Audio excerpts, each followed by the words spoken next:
لمبی مسافتیں ہیں لیکن تھکے نہیں ہم، اور ایک بار چل دیے روکے رکے نہیں ہم۔ جو اے پی ایمسوں کی تاریخ ہے وہ 11 جون 1978 سے شروع ہوتی ہے، جس دن یہ تنظیم چند نوجوانوں نے، یعنی ہارڈلی 1 درجن سے کچھ زیادہ لوگ تھے جنہوں نے اس تنظیم کی بنیاد رکھی، لیکن پیچھے سے ایک پوری تاریخ جو شروع ہوتی ہے ثانیہ مشرقی پاکستان، جو ہماری ملک کی تاریخ کا سب سے سیاہ دن ہے، اور جس کے نتیجے میں مہاجروں کی ایک بہت بڑی آبادی آج تک بنگلہ دیش میں سٹرینڈڈ ہے۔ تو وہ ایک بہت بڑی فیلنگ تھی کہ آخر ہمارے ساتھ یہ زیادتی کیوں؟ دوئم بھٹو صاحب جو تھے وہ اقتدار میں آئے تھے سن 1900 پاکستان کے فال کے بعد، 71 کے بعد۔ انہوں نے آتے ہی لگاتار ایسے اقدامات کیے جس میں کوٹا سسٹم کا جو ہے نفاذ، جس میں اردو کی قومی زبان کو سندھ میں پابندی لگانا، جس میں سینکڑوں لوگوں کو ملازمتوں سے نکال دینا، جس پہ ہمارے بینکوں پہ قبضہ نیشنلائز کر لینا، ہمارے تعلیمی ادارے، اسپتال، ہماری انڈسٹری۔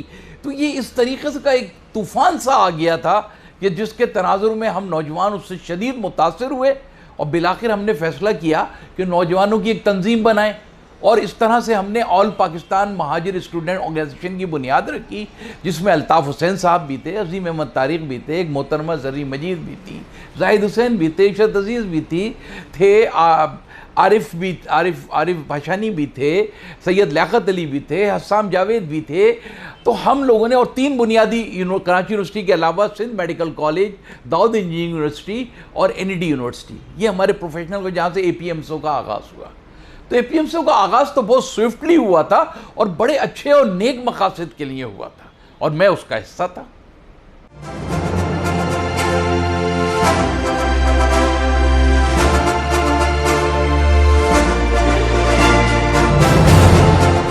جب ہم اے پی ایم ایس او میں کام کر رہے تھے اور اس تنظیم کو آگے بڑھا رہے تھے، تو 1983 میں ایک ایسا واقعہ ہوا۔ اچھا، اس سے پہلے یہ ذہن میں رہے کہ ضیاء الحق کی حکومت تھی، مارشاء اللہ حکومت تھی، اور اس مارشاء اللہ حکومت کا سارا جو زور تھا، کیونکہ انہوں نے بھٹو کو پھانسی دی تھی، تو وہ سندھ کے اندر سندھ کی قوم پرست تنظیموں کی حمایت کر رہے تھے، ان کو طاقت دے رہے تھے۔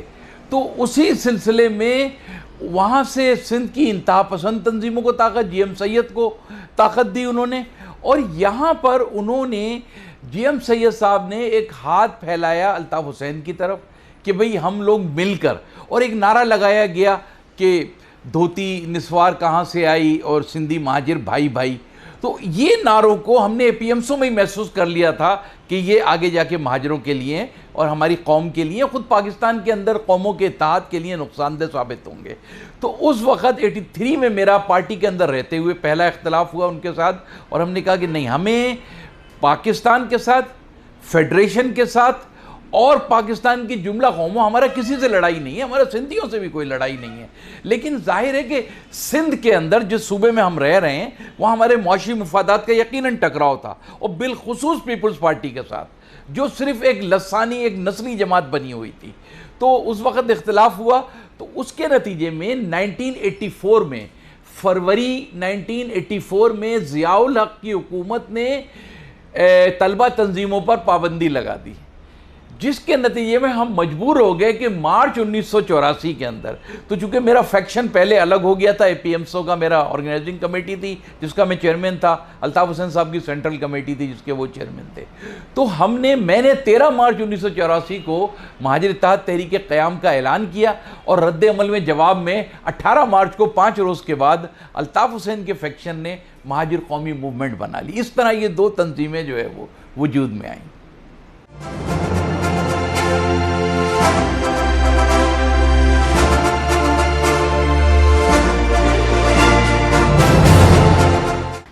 نائنٹین 92 کا فوجی آپریشن میں سمجھتا ہوں کہ اس کو نہیں ہونا چاہیے تھا، اور میں ایک سیاسی کارکن ہوں، اور میں سمجھتا ہوں اس وقت بھی میں نے جو بھی اس زمانے میں کرتا تھا، اگر کسی سے بات ہو سکی، اور میں اپنی آواز اخبارات کے ذریعے بھی بلند کی کہ آپریشن کے کرنے کے علاوہ بھی سیاسی راستے تھے، کہ جہاں پر یہاں کے ماحول کو درست کیا جا سکتا تھا. لیکن یہ بات سچ ہے کہ اس آپریشن سے پہلے شہر کے حالات کافی خراب ہو گئے تھے. اور اگر آپ کے علم میں ہو کہ 87 88 یہ وہ پیریڈ تھا کہ جب شہر میں بڑے پیمانے پہ مہاجر پنجابی، مہاجر پٹھان، مہاجر نسلی فسادات مختلف قوموں کے ساتھ جو ہے وہ ہو رہے تھے. اور اس کے عوامل جو ہیں اس کے اندر ہر قومیتوں کے لوگ انوالو ہو گئے تھے. تو لیکن آپریشن کو سیاسی انداز سے ہو سکتا تھا، اور پھر اس کے نتائج کے طور پر یہاں کی جو مقامی آبادی تھی اس کو پولیٹیکل پیکج اسی وقت ملنا چاہیے تھا. 92 آپریشن بالکل ایسا ثابت ہوا جیسے افغانستان کے اندر پہلے طالبان کی فورس آئی، اور بعد میں جب وہاں سے طالبان مضبوط ہو گئے تو بجائے اس کے کہ وہاں پر کوئی پیکج ہوتا اس کو ان کے رحم و کرم پہ چھوڑ دیا گیا، تاکہ پھر دوبارہ آپریشن وہاں پر جو ہے نا وہ کرنا پڑا. تو مینجمنٹ نہیں ہوئی، 92 آپریشن کی بھی مینجمنٹ نہیں ہوئی، اور اس کے اثرات آج تک ایز اٹ از چل رہے ہیں. تو میں سمجھتا ہوں کہ 92 آپریشن کے سلسلے میں بھی جو ہے بہت زیادہ غلطیاں ہوئی ہیں اور جن کو درست کیا جانا چاہیے.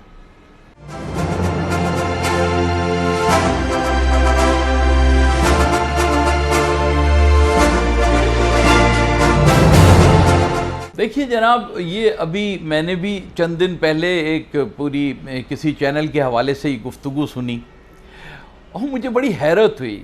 حالانکہ وہ جو محترم ہیں وہ بڑے سیزنڈ جو ہیں پولیٹیشین ہیں، وہ انہوں نے کہا کہ جی فلاں کو ابو بنا لو اور فلاں ابو ہو سکتا ہے اور میں ابو کو تسلیم کر لوں گا. میں نے تو اپنی پوری سیاسی زندگی میں پہلی دفعہ سنا کہ ابو بنائے جاتے ہیں. ابو بنائے نہیں جاتے، ابو تو بنے بنائے ہوتے ہیں. ایم کیو ایم کا ابو وہی ہے جس نے ایم کیو ایم بنائی. اب ابو کی ضرورت اور ایم کیو ایم کو ابو کی ضرورت بھی نہیں ہے، میں نہیں سمجھتا. اب ایم کیو ایم کو لائق سپوتوں کی ضرورت ہے، لائق بیٹوں کی ضرورت ہے، سمجھدار لوگوں کی ضرورت ہے. ابو کی ضرورت نہیں ہے. ابو تو جو ہے وہ اپنی جگہ ہے. اب اگر ابو کوئی غلط طریقے سے گھر آنے کی پالیسی کو لے کے چلا گیا ہے تو اب یہ لائق سپوتوں کا کام ہے. تو ایم کیو ایم کے اندر یہ تو ایم کیو ایم کا معاملہ ہے. لیکن میں آپ سے ایک بات اور عرض کروں، کیونکہ اس کے حوالے سے یہ بات جب کہی جا رہی ہے ابو بنانے کی، تو یہ ہو رہا ہے کہ ایم کیو ایم کے کچھ فیکشنز اور گروپس جو بن گئے ہیں، یہ تو نالائقی ہے نا ان لوگوں کی کہ انہوں نے گروپ بنائے ہوئے ہیں. یہ تو مفاد پرستی ہے، شخصیت پرستی ہے، اپنے مفادات کا تحفظ ہے. ان کے اندر ان کو نہیں بنانا چاہیے تھا. ایک بات لیکن یاد رکھیے کہ یہ جتنے بھی گروپ ہیں یہ وہ چند 100 لوگ ہیں جن کو آپ قیادت کہتے ہیں. یہ so called M P, M N A, councillor, mayor, ٹیئر، یہ سارے لوگ جو ہیں ان کے اندر یہ گروپ اور ٹولے بنے ہوئے ہیں. مہاجر عوام میں کوئی ٹولہ نہیں ہے، مہاجر عوام میں کوئی گروپ نہیں ہے، مہاجر عوام میں کوئی تقسیم نہیں ہے. مہاجر عوام آج بھی ایک جگہ ہے. آپ دیکھ اس کا اندازہ آپ اس پولیٹیکل مینڈیٹ سے کیجئے، کراچی میں پڑھنے والے ووٹوں سے کیجئے. کراچی میں ایک قومی اسمبلی میں 2.5-3 لاکھ ووٹ پڑنا چاہیے جو یہاں کی ووٹ بینک ہے. کراچی کے اندر کسی سیٹ میں 50-60 ہزار سے زیادہ ووٹ لے کے آدمی نہیں جیتا. تو پہلے 2.5-3 لاکھ لوگوں نے ووٹ لیے ہیں. تو اس طریقے سے لوگ بیٹھے ہوئے ہیں، لوگ مایوس ہیں. ضرورت جس بات کی ہے، کراچی کی میجورٹی، اس میں قوم کی بات، مہاجر تو ہیں ہی مایوس، لیکن باقی قومیتیں بھی پیچھے ہٹ گئی ہیں.